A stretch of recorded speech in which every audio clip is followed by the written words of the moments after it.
What's up, fam? Welcome back to the We Are Just Dating page. My name is Tim. This is my beautiful wife, Pauline, and you are tuning in to another episode of the W Podcast, where you can get wisdom and a word with the Wheelers.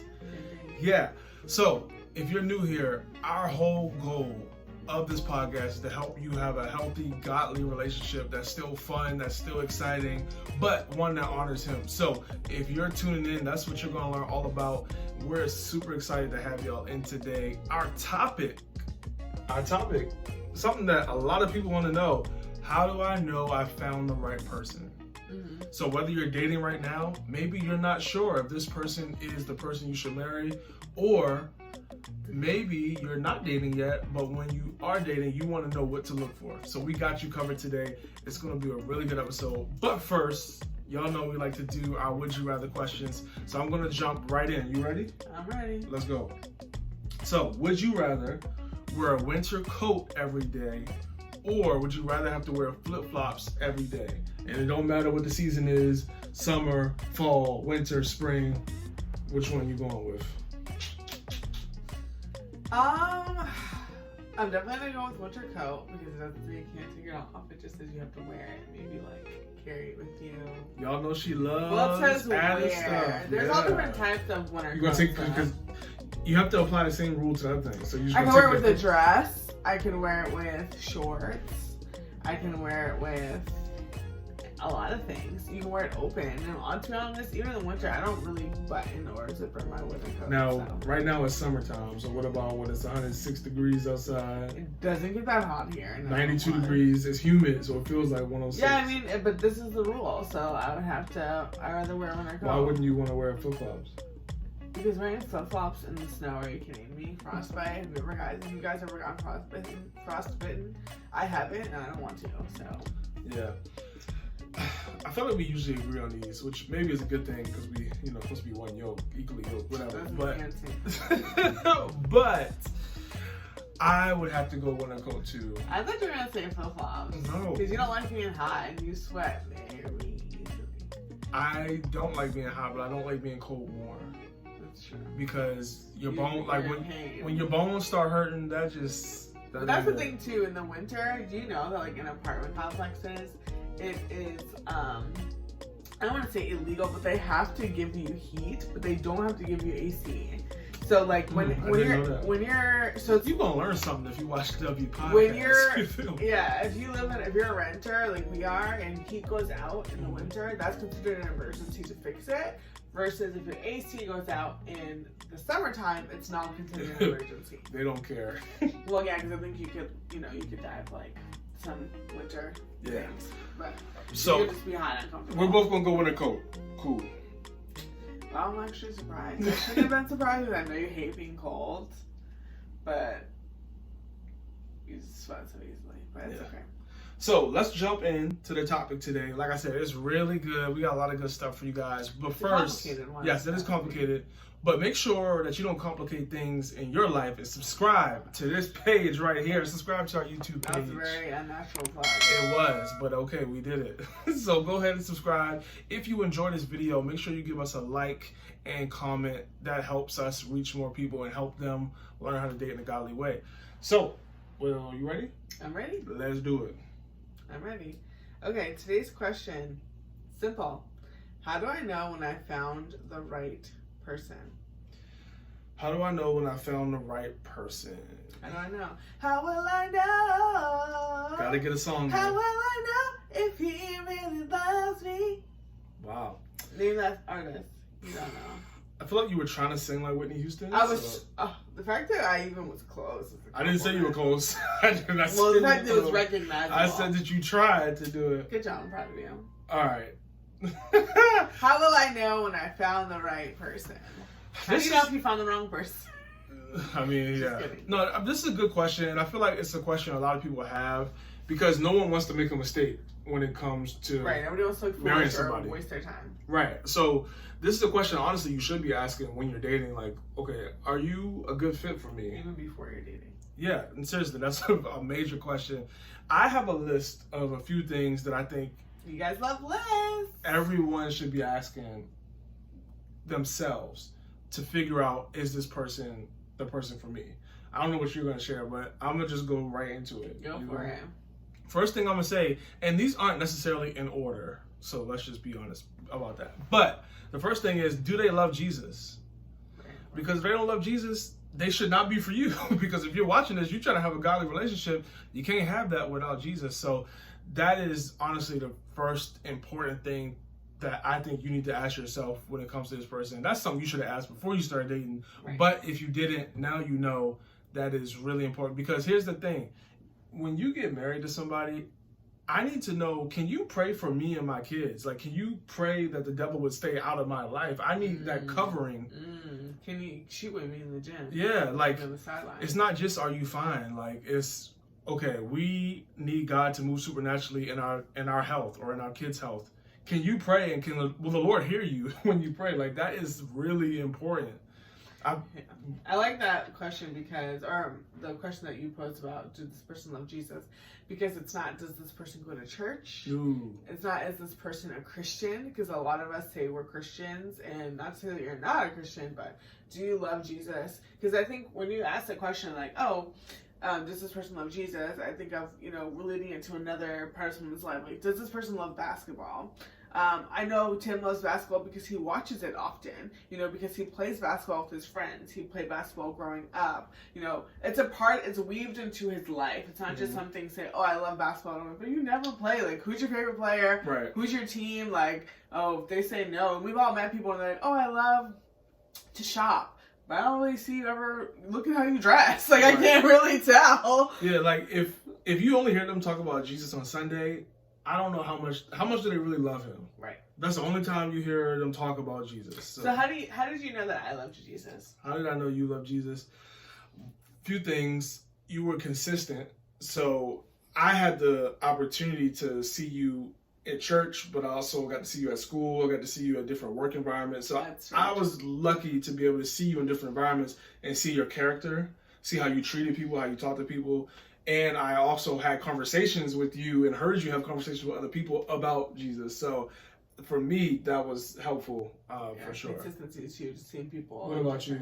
How do you know a guy loves Jesus? I don't know a guy loves Jesus. Well, I knew that you loved Jesus, really because I saw you making major changes in your life. And this is before I was even interested in him. Yeah, we knew each other before we started dating. Yeah, but just as a person, how I knew, and this is good for people, how you know if you're looking for godly friends as well. This is the same standard, I think, of like a friend that loves Jesus, a covenant friend anyway. But yeah, I saw you making decisions for Christ in your life, like stepping away from sinful situations, sinful relationships. I saw you being in environments constantly where God's presence was, whether that be church, worship nights, friend groups, things like that. Definitely in your character and how you treated other people. Also, the Bible talks about a man's reputation and how a man's name means a lot, and your reputation amongst our community, when people thought about you, really showed me like that you were living for God. And when you've been exposed to a lot of people who don't love God, you know what it's like to be around somebody who is, and I think everybody knows what that's like. Yeah, that's good. So the second thing I'll say is this: can you be your full self around them? There's ways I act that only Pauline sees, or maybe a few other really close friends, like my brother or something like. He lived with you. Yeah, people I live with, like my best friend, my homeboy Avery lived with me too. Like, there's a few things that only they know about me, and she still chooses to love me despite how silly I am, despite how weird I may be, despite insecurities, despite flaws. Like, can this person accept you for who you are? Yeah. Awesome. It doesn't even mean that they like everything you do. There's things that I do that Pauline doesn't like. But at the end of the day, I don't feel judged. I saw you mouth that. I don't feel judged. I don't feel like, okay, if I do this in front of her, she's not going to love me anymore, or she's going to dump me if we're still dating or something like that. Like, can you be your full self around them? That is huge. Yeah. Because who has time to be acting all day? Yeah. No one wants to come home and put on a face. Yeah.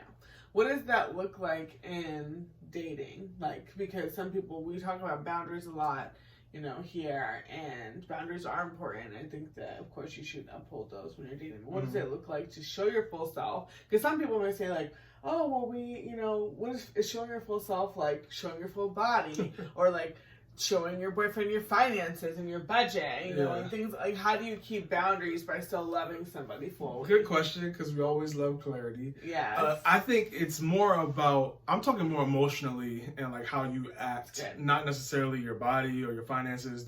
No. But how you, like when you tell them something, how do they respond to that? Yeah. When you are not having a good day, and no one's great every day. No. When you don't have a good day, how do they respond to that? Do they kirk on you and be like, why are you acting different? Or do they show you grace? Yeah.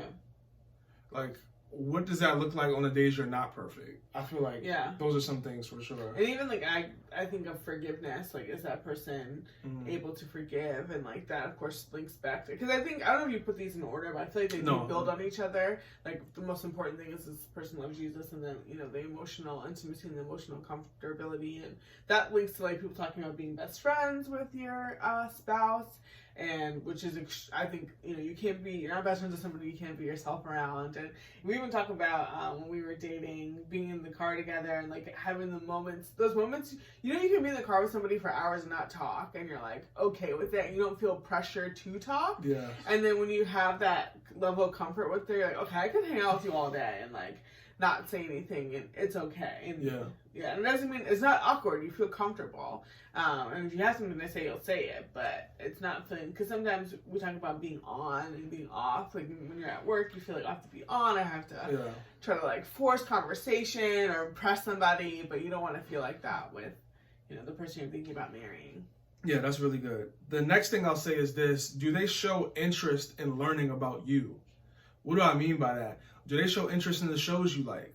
Do they show interest in the activities you do? Do they show interest in the people you say you like? Like, do they show interest in you? It's not just enough to like you because you like doing what they do. You like them. Because I struggle with that, liking people just because they like me.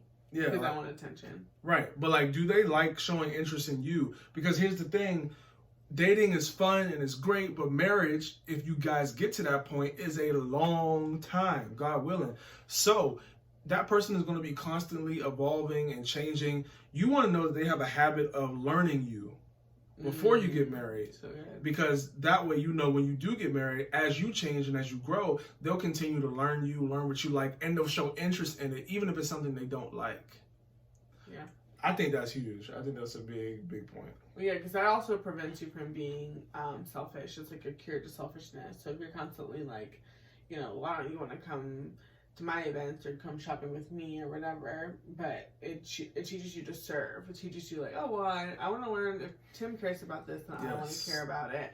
And if it's important to you, it's important to me, because there are we have a lot of things in common, but there are a lot of things we don't have in common. I actually never watched NBA before we got together, but when we started dating, I started watching, you know, the shows that he likes, Undisputed, sports shows that I could keep up with what was going on, and now I like it for myself. I'm a football girl. I'd rather watch, you know, NFL. And we even say, there's something you said the other day that like I turned you on to, or something like that. That's gonna happen. Oh yeah, like mint chocolate chip. I still don't love it. Like, that's my favorite. That's her. Cream. Y'all pray for her. That's your favorite ice cream? I mean, but my favorite cream since I was a kid, like elementary school.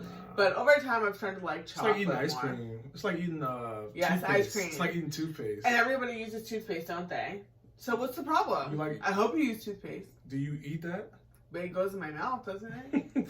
Anyway, yes, that's really good. And I'm not saying that they need to do everything you do, because that's not, because there's certain shows that Pauline like that he won't watch crime shows. I'm not into that. I have friends for that. I just can't.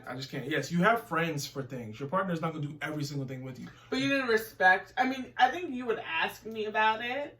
Maybe you don't even do that. Do you do that? You can, I think you can take interest in things that your partner does, even if you don't participate. So, like, just because, so if you like basketball, even though I would, and I do play basketball with you, but there are going to be girls out there who, like, their boyfriends play sports and they just don't want to play. Right. Maybe because, like, it's dangerous for them. I don't know. Not everybody's athletic. But, like, you can still ask and say, how was your game? Who won? How many points did you score? You can still, you know, like, ask questions and be interested and go watch, maybe. Questions are a great way to show interest. If you're like, how do I show interest? Like, just ask questions about said subject. Right. Yeah, that's good. So, I don't know what the number is, but the next one is, can they handle your family? Can I handle my family? That's the first question. Can they handle your family? I didn't say, do they like your family? I said, can they handle your family? Because you may not like your family. And that's okay, because family, you don't get to choose. Right, and they may not like your family. They don't need to like your family, but can they be around them and it doesn't make them want to pull their hair out? Can they handle it in a godly way and not, like, do they know how to, they understand the situation, like, okay, this is everybody's, you know, strengths, weaknesses, cool, I know what to do. Because I don't think you need to like or love that person's family in order to have a healthy relationship. That will help extremely. No cap on that. But I do think you can still have a healthy relationship if you have respect for your partner's family and if you can be around them and it's not the worst environment ever. Because you don't want to set yourself up for just a lifetime of pain, arguments, drama. Like, that's not worth it. But if you can be around them and it's cordial, I think if this person really is someone that you love, that's worth moving forward. Yeah, I think that's a good thing, and even you could rephrase this saying, like, does this person respect your family? Because, like you say, you don't have to like them. Obviously, we hope you love them. But even the respect thing can get a little... Because everybody defines respect differently. Yeah, and like, you may not respect... Well, maybe respect in the sense of like you treat them with respect. But that's what I mean. Okay, you treat them with respect, not necessarily you respect their actions because they may not. Right. Yeah, you need to treat them with respect, absolutely, because everyone's family is different. And I will say, like, you cannot, whatever your relationship is with your family, you cannot expect your significant other or your future spouse to like exceed that. Like, if you are not very close with your dad, you can't come in and say, well, you need to call my dad on the phone and talk to him and be his best friend when you don't even do that. Because your spouse, or I'm sorry, your significant other, your future spouse can only come alongside the work that you've already done. Because some people's families are so close. They're buddy, they talk on the phone every day, they see each other every single weekend, and that may be a lot for your significant other. Right, and if you can't handle that, you may want to slow down. Right, but then some people, they are not close with their family because, you know, there's a lot of pain and, you know, there's things that have happened with family, and the significant other is like, well, I want to be a part of, like, a family that's close. But then it's not really a realistic expectation given, you know, everything that happened before you came along. So you need to be able to manage those expectations and say, like, okay, maybe I'm really close with my family, so I'm okay if your family's not that close because I get what I need from my family, and then vice versa. Like, oh, maybe I appreciate how close your family is because mine's not that close. So you have to be able to be realistic about the environment you're walking into because you really don't have that much control over it. You're one person, and there's probably, you know, 20 plus people who were involved before you ever came. But yeah, I think some people are like in dreamland. They're like, oh, everything's gonna change when we get married. They're gonna treat me differently. I'm gonna treat them differently. No. Yeah. And speaking of change, that leads me into the next thing I want to say is the next thing you want to make sure you look for is if they never changed, would you still want to be with them? Because I think a lot of people start dating people and they were like, oh, they'll change, or oh, I can help them change. It's like, no, you really can't. Us girls are big time guilty of that. They're trying to even get married and they hope that their relationship status changing will change the person. And you even see this on like TV with like, I used to be a big watcher of like 16 and Pregnant. Like, oh, when the baby comes, he'll be home more and he'll be more responsible. No. Right. Doesn't happen. Can you be with them? Do you like who they are if they don't change? Now, obviously, we know some people will change, but not everything. Well, we all will change. Right. But not everything about a person will change. So if they don't change, are you okay with that? Because remember, marriage is until you die or until they die. So are you okay with living for that, God willing, 50, 60, 70 years? Right. You want to ask yourself that. the next thing I'll say, and I'm almost done with my points. Has God confirmed that this is your person? Have you prayed once about this relationship? Because if you're saying you want to have a godly relationship, again, you can't have that without God in the center of it. So have you even asked God, is this the person for me? And he'll give you a peace. Hey, yeah, this is the person. I'm not saying that he's going to speak to you and in terms of audibly and be like, yes, this is it. Or he's going to show you a verse in the Bible with their name on it. No. But is there a peace about it? And then that leads me into the next thing. Have you asked community if this is a good person for you? So peace plus you have a mentor or a friend or a family member or somebody in your life who you trust, who knows you well, who can say, yes, this person is a good match for you. Those two things are going to be critical in making sure you choose the right person. Yeah, I agree. Those things are super important. But I anyone who's watching this, you may feel like, okay, that sounds good, but it's also very confusing. So share with them. I think we should share how we knew, through confirmation that we knew that each other was for each other, and also the community piece. How did I know that you were the person for me? How did God confirm that for you? Yeah. And the spiritual. We talked about some emotional sides. We're talking about the spiritual side now. Yeah, and again, I think for me it wasn't. Well, this is gonna sound like so. This is probably not gonna happen to most people. But here's the thing: God knows how to speak to you. In the Bible, God says that His sheep know His voice. Yeah. So I want to just say this up front: don't stress about, oh my gosh, is God gonna speak to me about this? He will speak to you. The Bible says if you ask, He will surely give you wisdom. It's just a matter of do you like what God is saying? And if you don't, are you ignoring it? Right. And if you feel like you're really not hearing from God, why don't you consider going on a fast? Yeah. Where you push away all the external things of this world and you can really just take some time to intentionally seek God. And I promise you, if you do that, He will speak to you. Yeah. But besides that, I know for me, how I knew Pauline was going to be my girlfriend. And honestly, the way I work, if God speaks to me about something up front, I'm pretty confident going forward. So I already knew, like, emotionally, logically, that Pauline would be a good fit for me as far as the type of woman I would need to be with, as far as her personality, her character, all things like that, just because I knew her before we started dating.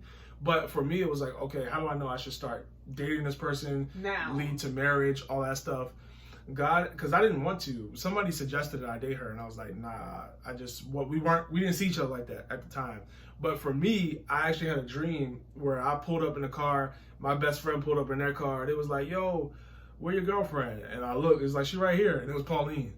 And that shook me up, because I'm not a person that has a lot of dreams per se, that like God is speaking to me through this dream. But God knew I needed something that was going to get my attention, so He did that for me. So that's how I knew that plus when I went to my dad's house for an event, this is the first time Pauline met my parents.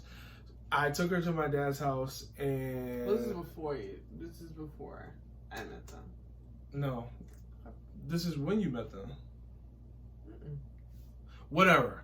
There was a time where I took Pauline to see I told my dad about Pauline.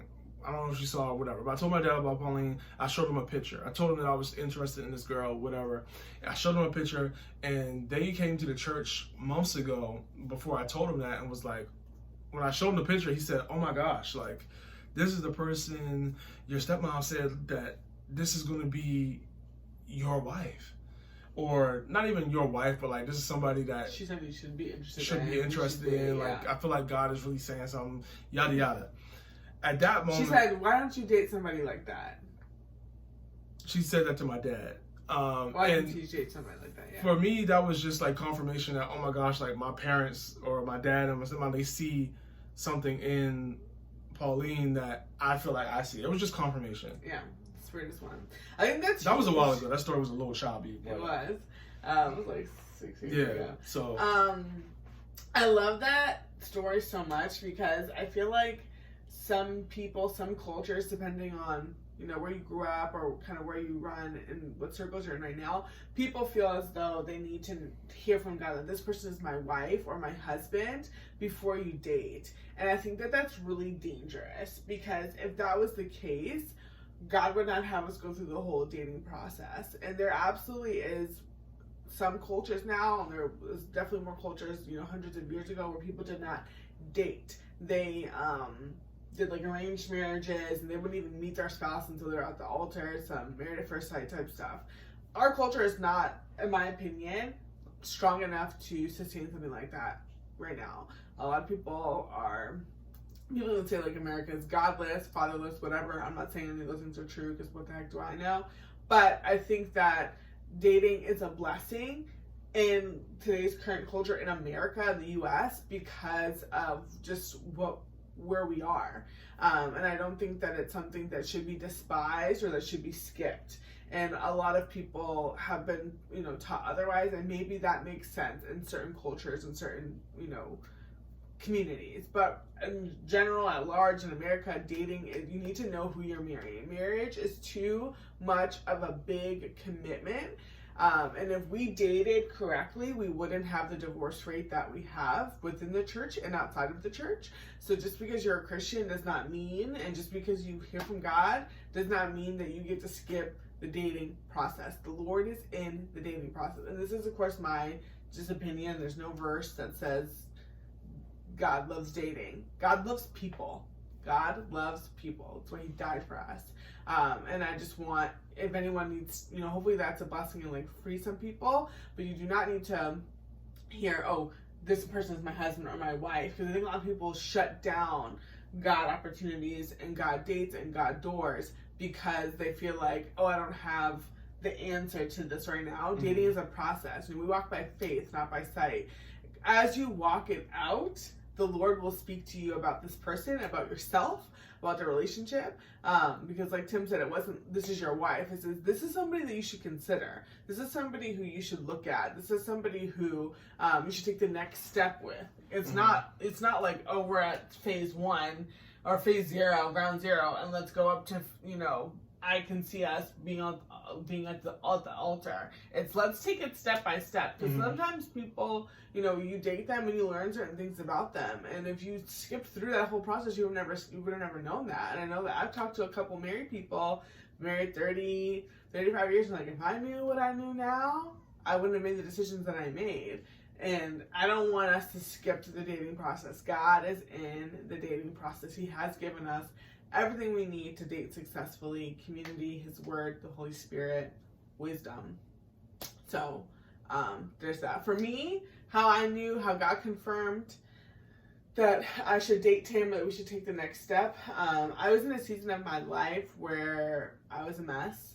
Not that like my character or anything was a mess, but I had taken a lot of risks for God that I feel like God had asked me to take that had nothing to do with boys or men or anything like that. And I was waiting for a lot of answers. I was waiting for God to get me a job, a car, a place to live. Like, I had basically decided to stay in Maryland and not move back home to where I grew up in order to do some things for God. And I was believing for him to provide resources for me to do those things, and it just wasn't happening. At least it didn't happen the time that I wanted it to happen. All I have to say, having a boyfriend was the last thing on my mind. I was not worried about that. I was trying to get a job. I was trying to find food to eat. I was trying to find a place to live. I was bare bones, y'all. I was not trying to worry about a boyfriend. But then, similar to Tim, I had somebody who I trusted in my life say, hey, you should look at Tim. And I was like, no, like, he's in college. And she was like, didn't you just graduate like 3 months ago? And I was like, yeah, I did. Basically, like, I was very humbled, and because I didn't have a high paying job, and like, I wasn't kind of living the post grad life at all. I felt like I was living worse than I was when I actually was in college. And I think that God did that intentionally. So, she was like, just pray about it. Just pray and ask God, if that's something that he would have for you. So I was like, this is dumb, but I'll do it because I really don't need to be dating right now. But I prayed, and I felt like the Lord gave me peace about dating Tim. And as I like kind of watched him more, and then I know one day I told the Lord, I really want a verse. I really want a verse to hold on to as an anchor, because I know that dating is not going to be easy. If this does end up happening. The Lord led me to 2 Timothy 4:12, which is, 1 Timothy 4:12, which is so funny because, hello, his name is Tim. But that verse reads, "Don't let anyone look down on you because you are young, but set an example for the believers in speech, in conduct, in love, in faith, and in purity." Now, let me just set it up real quick. So this verse wasn't so great because my name was in it. Yes. That definitely is cool, but it really was about the young part. It was about the young part because I felt like, not that I was too young to date, I was 22, but I felt like my life was so immature and not set up to date. And also, I'm a year younger than her, so that played into it too. That also played into it as well. But then also, if any of you guys know us, and even if it's your first time tuning into the video, like, this is our passion, is to build God's kingdom, specifically in the realm of relationships and dating. And this verse really showed me that, like, God is going to use us. If this ends up working out, which, by God's grace, it did, and it is so far, like, God's going to use us to set an example for other people who are our age, who are younger than us, who are older than us. And that was something for years that I had prayed for. I wanted to be in a marriage that was used by God, that we could do ministry together. And God had answered, those prayers. So this verse was pretty much like a glimmer of hope for me, that it was like, hey, you're okay. And I know that you feel like you're not ready for this, but you're going to rely on me, and I'm going to be the one to make it happen. And he did, and he still is. Yeah, that's good.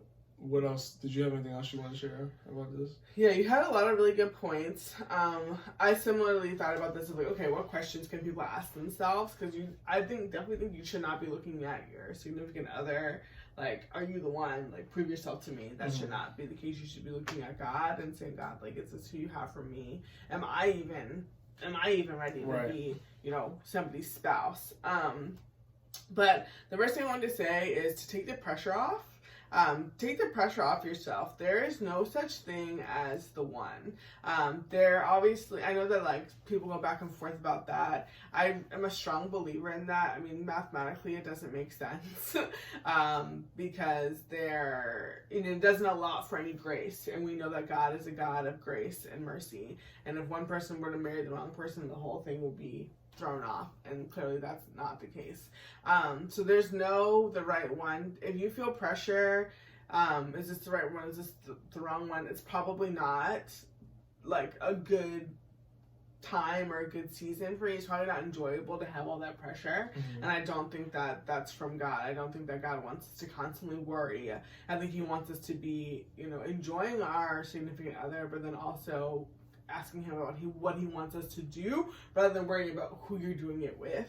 And then I think that, one of Tim's uncles, per se, like, said something really good the other day. I think it applies here, and I just wrote down, getting together is easy, but staying together can be hard. So it can be very easy to find somebody, and I even talked to my single friends about this. They're like, yeah, when people ask them, well, why are you single? Because they're beautiful, successful women. Why are you single? And they're like, I don't know.